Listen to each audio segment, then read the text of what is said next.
Good morning everyone. Yes now again I am here for to you. और मेरे प्यारे बच्चों, आप लोग कैसे हैं? आप लोग अच्छे हैं, स्वस्थ हैं? इसी शुभकामना के साथ में आज पुनः हम अपनी हिंदी की कक्षा आरंभ करते हैं और मैं शालिनी खेड़े आप सभी का इस ऑनलाइन क्लास में स्वागत करती हूँ। तो प्यारे बच्चों, जैसा कि आप सबको पता है कि हम लोग अभी अपनी पाठ्य पुस्तक का ही एक अगला पाठ जो कि अनमोल वचन है उसे पढ़ रहे हैं। पाठ 13 हमें कबीरदास जी के कुछ सुंदर और उपयोगी दोहे दिए गए हैं। इससे पहले वाली कक्षा में मैंने आपको समझाया था कि अनमोल वचन अर्थात ऐसे शब्द, ऐसे वाक्य जो कि हर काल में अनमोल होते हैं, जिनकी कोई कीमत नहीं होती, जो सबके लिए समान रूप से हर समय में उपयोगी होते हैं। तो प्यारे बच्चों, सभी लोग सबसे पहले तो अपनी पुस्तक निकाल लीजिए। चूँकि हम पाठ पढ़ चुके हैं, पाठ में हमने कुछ दोहे पढ़े थे, जैसे बुरा जो देखन में चला, बुरा मिलिया न कोई, जो दिल खोजा आपना, तो मुझसे बुरा न कोई। मैंने आपको बहुत अच्छे से इन दोहों का हिंदी अर्थ भी समझाया था और उन्हीं हिंदी अर्थ के आधार पर आज हम लोग अपनी पुस्तक में जो अभ्यास प्रश्न हमें दिए गए हैं उनको हल करेंगे। तो जल्दी से आप सभी अपनी पुस्तक और पेंसिल निकाल लीजिए और पुस्तक में पेज नंबर 90, पेज नंबर 90, 91 और 92 को हम पढ़ेंगे और उसके आधार पर अपना कार्य आगे बढ़ाएंगे। तो जल्दी जल्दी से सभी बच्चे हमारे साथ रीडिंग भी करेंगे और राइटिंग भी करेंगे। चलिए, हमने भी अपनी पुस्तक ले ली है। दोहों की समझ। अब देखिए, हमें यहाँ पर पाठ नहीं दिया है। आपने एक चीज़ ध्यान दी, जहाँ पर आपके अभ्यास प्रश्न देखिए आरंभ हो रहा है, वहाँ पर आपको दिया है दोहों की समझ। इसके पहले जब हम किसी अन्य पाठ के आधार पर अभ्यास प्रश्न करते थे तो वहाँ होता था पाठ की समझ। अब हमें दिया है दोहों की समझ, यानी हमने दोहों को कितना समझा है उसके आधार पर दिए हुए प्रश्नों के उत्तर लिखना। तो पहला अभ्यास प्रश्न शुद्ध लेके, जो हम लोग पुस्तक में नहीं करते, अपनी उत्तर पुस्तिका में करते हैं। तो हम अभ्यास प्रश्न 2 पर आ जाते हैं। अभ्यास प्रश्न 2 है, दोहों के अनुसार, वाक्य के अनुसार नहीं, दोहों के अनुसार सही विकल्प क्या करना है? सही का निशान लगाना है। तो पहला वाला क वाला दोहा के आधार पर हम पढ़ते हैं कि कवि ने संसार में सबसे बुरा किसे पाया था? अपने मित्रों को, अपने पड़ोसियों को या स्वयं को? हमने अभी पढ़ा था ना, बुरा जो देखन में चला, जो दिल खोजा आपना, मुझसे बुरा न कोई। तो कवि ने संसार में सबसे बुरा स्वयं को पाया था। तो स वाला जो विकल्प है उसे सही का निशान लगा दीजिए। ख नंबर पर देखिए, कवि के अनुसार किस पेड़ से पंथी को छाया नहीं मिलती? कवि ने अपने एक दोहे में एक पेड़ का नाम और उसके अवगुण बताए थे कि बड़ा हुआ तो क्या हुआ, जैसे पेड़ खजूर, पंथी को छाया नहीं, फल लागे अति दूर। समझाया था। उसी के बेस पर उन्होंने हमसे क्वेश्चन किया कि कवि ने किस पेड़ से पंथी को छाया नहीं मिलती, ये बताया है। ऑप्शन दिया है आम का पेड़, पीपल का या खजूर का। तो पुनः हमारा सही उत्तर है विकल्प स। स वाले विकल्प पर सही का निशान लगा दीजिए। सही कर रहे हैं हम लोग। आगे बढ़ते हैं। कवि के अनुसार सब ईश्वर को याद करते हैं। कब करते हैं? दुख में, सुख में या नींद में? नींद में तो कर ही नहीं सकते, सोए और खोए, तब तो हमें खुद अपनी भी सुध नहीं रहती है। जब तक कोई हमें हिला कर न जगाए या आवाज न दे, तो उस समय तो ईश्वर का ध्यान रहता ही नहीं है।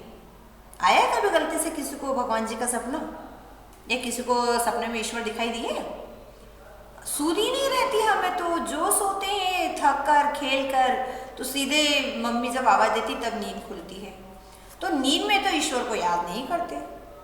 सुख में तो हम लोग अपनी ही खुशी में लगे रहते हैं, जब दुख आता है तब भगवान जी याद आते हैं। तो हमारा सही विकल्प कौन सा है? अ वाला। सही का निशान लगा दीजिए। अंतिम दोहा, कवि के अनुसार प्रेम शब्द में होते हैं कितने अक्षर होते हैं? 2, 2.5 या 3? पहली बात तो मेरे बच्चों को ये यानी, मैम ये 2, 2.5 क्या होता है? 2 यानी 2, 3 यानी 3। हमने लास्ट ईयर अपनी गिनती सीखी थी ना हिंदी में, अंक।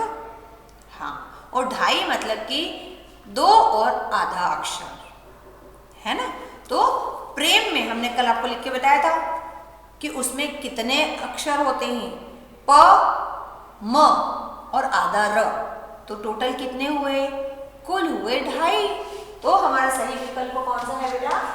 ब वाला। इसे सही का निशान लगा दीजिए। इसके पश्चात मौखिक प्रश्न पूछे हैं कि सुख में ईश्वर को याद करने पर क्या नहीं होगा।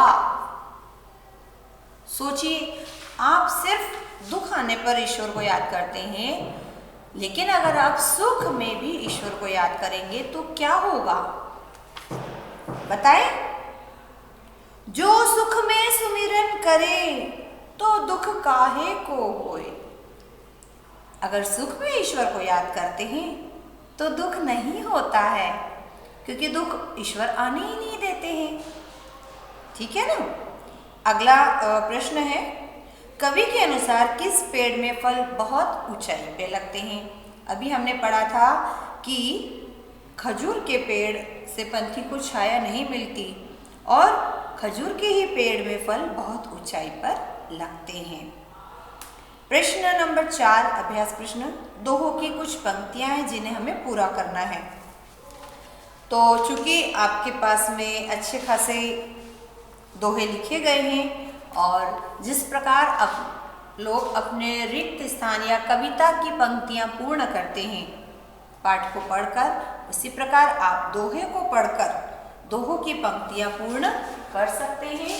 तो हम यह वाला कार्य आपको गृह कार्य में दे रहे हैं, एक्सरसाइज नंबर 4, है ना। दोहों की पंक्तियां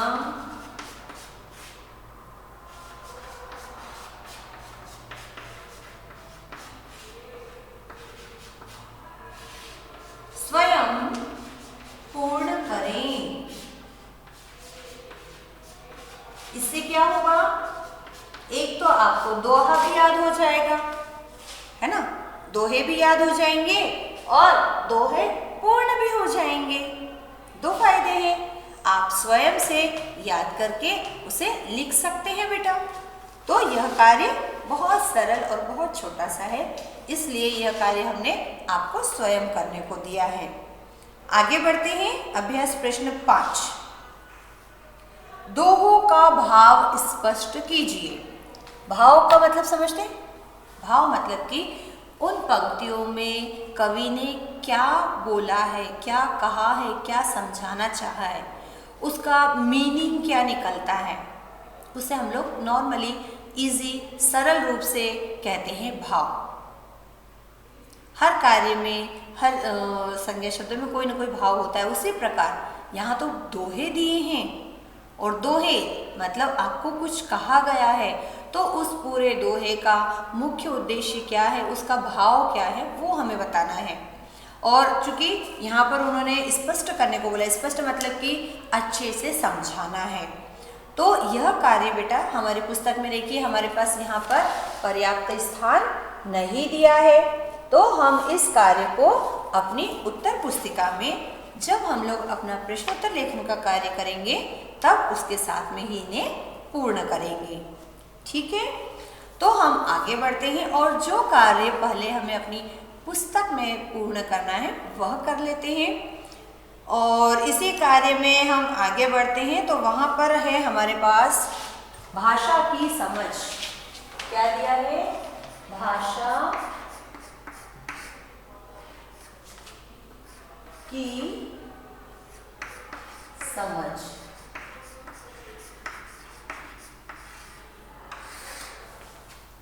ठीक है, अब भाषा की समझ में हमें जो भी विषय या जो भी पाठ दिया जाता है तो भाषा में ही लिखा गया है, यानी उसमें कुछ न कुछ व्याकरणगत कार्य है ही, क्योंकि सारे व्याकरण के अंग ही तो उसमें प्रयोग किए हैं, तो उसके आधार पर भी कुछ प्रश्न उसमें से बनते हैं।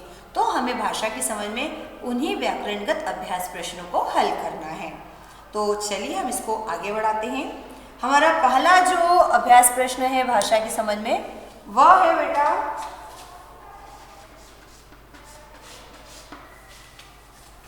कुछ शब्द दिए हैं और उनके हिंदी पर्याय।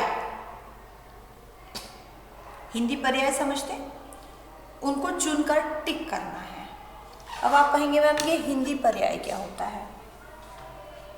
हिंदी पर्याय हम आपको बताते हैं। हमने जैसे पहले कहा कि कबीरदास जी ने जो दोहे लिखे हैं बेटा, वो उन्होंने उस भाषा में लिखे हैं जिस भाषा के वे बहुत अधिक जानकार थे, जो भाषा उन्हें अपने भाव व्यक्त करने के लिए अच्छी लगती थी, सरस लगती थी। उन्होंने अपने दोहों में उस भाषा का प्रयोग किया और अधिकतर जो है वो अवधी भाषा है। लेकिन चूंकि हम लोग तो उस भाषा को नहीं जानते, हम लोग हिंदी अर्थ जानते हैं, तो हमें यहाँ पर उन भाषा के जो शब्द दिए हैं उनका हिंदी अर्थ इसमें से चुनना है। हमने समझ तो लिया है, लेकिन उसका बिल्कुल सही हिंदी अर्थ क्या होगा वो हमें यहाँ पर अलग अलग दिए हैं, वो चुनना है कि उन तीन में से हमने कौन सा सही अर्थ लिया है। जैसे मिलिया शब्द दिया गया है, आपका पहला जो है मिलिया है ना,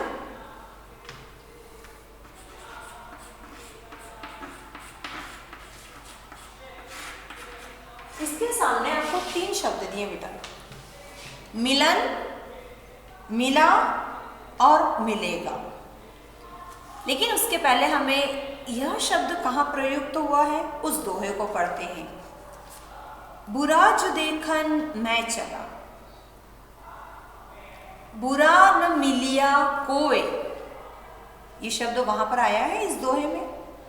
जब हमने समझाया था कि बुरा जब मैं देखने के लिए चला, मैं मतलब कवि या व्यक्ति, मानो जब मैं दुनिया में बुराई देखने चला या बुरे व्यक्ति को देखने के लिए निकला, बुरा न मिला कोई, तो मुझे कोई भी बुरा नहीं मिला। बुरा न बुरा, मिलिया कोई, कोई मतलब कोई भी। मिलिया का अर्थ हमने यहाँ पे लगाया था मिला, ये नहीं बोला था कि कोई बुरा नहीं मिलेगा या कोई बुरा नहीं मिलन हुआ। हमारा अर्थ क्या निकला था? कोई भी बुरा नहीं मिला। तो मिलिया का सही हिंदी अर्थ क्या हो गया? मिला। अब आपको मेरी बात समझ में आ रही है बच्चों? अगला है जैसे बेटा हमारा शब्द कोई। अभी हमने पढ़ा कि मैं जब बुरा ढूंढने के लिए निकला तो मुझे मिलिया न कोई, कोई भी बुरा नहीं मिला। कौन प्रयोगी नहीं हो सकता, कौन मुझे बुरा मिला, ये अर्थ निकल ही नहीं रहा। किसका बुरा मिला वो अर्थ भी हमारे दोहे में सही नहीं है, लेकिन कोई बुरा नहीं मिला। तो हमारे लिए कोई का सही हिंदी पर्याय क्या हो जाता है? कोई। अब आप कहेंगे पर्याय का एक अर्थ होता है, उसके जैसा अर्थ देने वाला भी हमने पढ़े थे पर्यायवाची। यानी कि हिंदी में कोई या अवधी में आप उसे कोई कह सकते हैं, दोनों एक दूसरे के समान ही अर्थ दे रहे हैं। इसलिए इस शब्द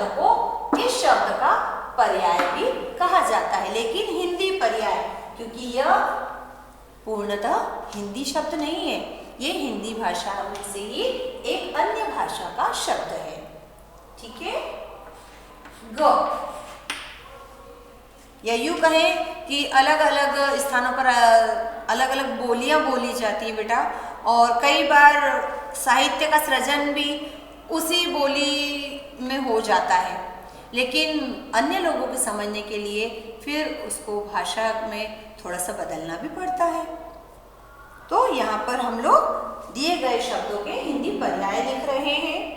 आखर, आखर मतलब वो लास्ट वाला नहीं बेटा। ढाई आखर प्रेम के पढ़े सो पंडित हो, ये शब्द हमने पढ़ा था। आखर का मतलब होता है अक्षर, आखिरी वाला नहीं बेटा।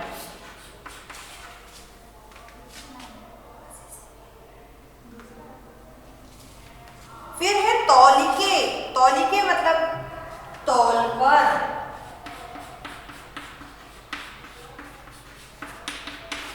क्या होता है इसका मतलब? तौल कर। तुलिका नहीं, अब आप कहेंगे मैम सुनने में तो एक जैसे हैं। तुलिका का मतलब होता है तराजू, तालाब तो बहुत डिफरेंट ही हो जाता है।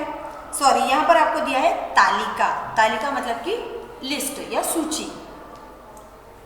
और अंतिम दिया है काहे। सुख में सुमिरन करे तो दुख काहे को होए। अगर सुख में याद करोगे तो दुख क्यों होगा। क्यों दिया है हमें अपने विकल्प में? हाँ, तो हमारा सही पर्याय क्या है? क्यों। अगला अभ्यास प्रश्न हमें कौन सा दिया है? देखिए जरा सभी अपनी पुस्तक में। विलोम शब्द बहुत आसान है। हमें कुछ वाक्य दिए गए हैं, उन वाक्यों में एक कोई सा शब्द है जो नीले रंग में लिखा है। हमें सिर्फ उस नीले रंग वाले शब्द का विलोम लिखना है, पूरे वाक्य को नहीं लिखना है। क्लियर? आगे बढ़े। क वाला वाक्य हम पढ़ते हैं। क वाले वाक्य में देखिए, संसार में बहुत से लोग बुरे हैं। नीले रंग में आपको क्या शब्द दिया है? बुरे। तो बुरे का विलोम होता है भले। क्या हो जाएगा बेटा? भले। प्रेम में बड़ी ताकत होती है, तो प्रेम का विलोम होता है घृणा।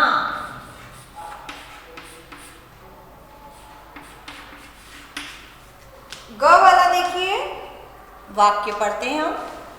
पक्षी छाया में लौटना चाहता था। नीले रंग में दिया है छाया, तो हमें विलोम किसका लिखना है? छाया। छाया का विलोम होता है, क्या होता है बताएं? पेड़ के नीचे छाया होती है और जैसे हम उससे बाहर निकलते हैं हमें क्या लगती है? धूप। याद आया? हाँ, अभी सब जगह छाया है, थोड़े दिन बाद जब मौसम बदलेगा तो फिर क्या हो जाएगी? धूप लगने लग जाएगी हमें। हमें इतना ही दीजिए। नीले रंग में आपको शब्द दिया है दीजिए। दीजिए का उल्टा क्या होता है? लीजिए। लीजिए।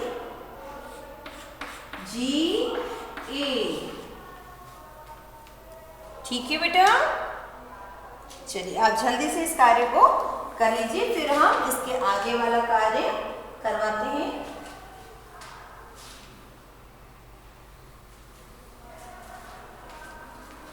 इसके पश्चात हमें वाक्यों को बदलने का कार्य दिया है, तो उसके लिए हमारे पास अभी स्थान पर्याप्त नहीं है। आप इस कार्य को कर लीजिए, फिर जब हम इसे यहाँ से हटाएंगे तो हम अपना अगला कार्य आरंभ कर देंगे।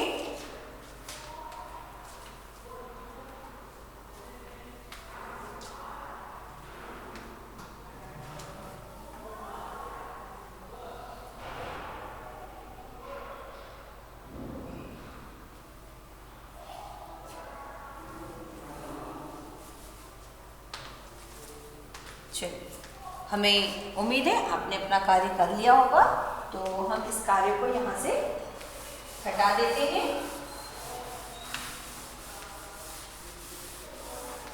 क्योंकि हमें अपने वाक्य लिखने के लिए पर्याप्त स्थान की आवश्यकता है।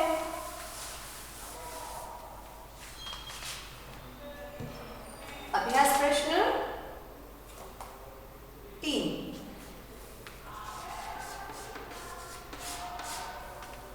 अभ्यास प्रश्न 3 में बेटा उन्होंने हमें कुछ वाक्य दिए हैं और उसमें उन्होंने एक वाक्य को एक काल से दूसरे काल में बदलकर दिखाया है। उदाहरण के अनुसार वाक्यों को भविष्यत काल में बदलिए या बदलकर भविष्यत काल में लिखिए। ठीक है, बात समझ में आ रही है? जैसे पहला उदाहरण मैं पढ़ देती हूँ आप लोगों के लिए। मैं संसार में सबसे अच्छा था, भूतकाल। लेकिन उन्होंने उसको जब भविष्यत काल में लिखा तो क्या लिखा? मैं संसार में सबसे अच्छा बनूंगा। था और अभी मेरे हाथ में है तो मैं बनूंगा। ये नहीं कि मैं सबसे अच्छा होऊंगा, नहीं, बनूंगा। ख वाला वाक्य देखिए हमें दिया गया है, क्योंकि क वाला आपके पास बना हुआ है।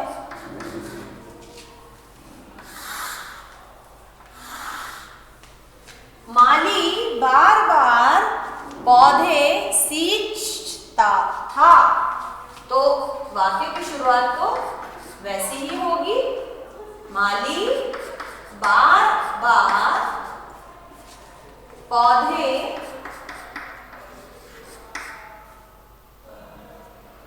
सींचता था, भूतकाल। उसको यदि मैं भविष्य में ले जाऊं तो क्या हो जाएगा? सींचेगा, है ना? थोड़ी देर बाद आएंगे और फिर वो सींचेगा। ग वाला वाक्य देखिए, ईश्वर ने मुझे सब कुछ दिया। ये भूतकाल है। अगर मैं आने वाले समय में ये कहूं तो ईश्वर ने मुझे सब कुछ देगा, लेकिन ने नहीं आएगा। ईश्वर मुझे सब कुछ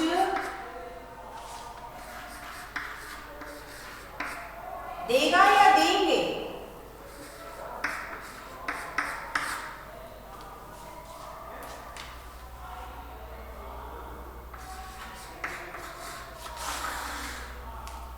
अंतिम, वह गहरे पानी में, वह गहरे पानी में तैरने लगा।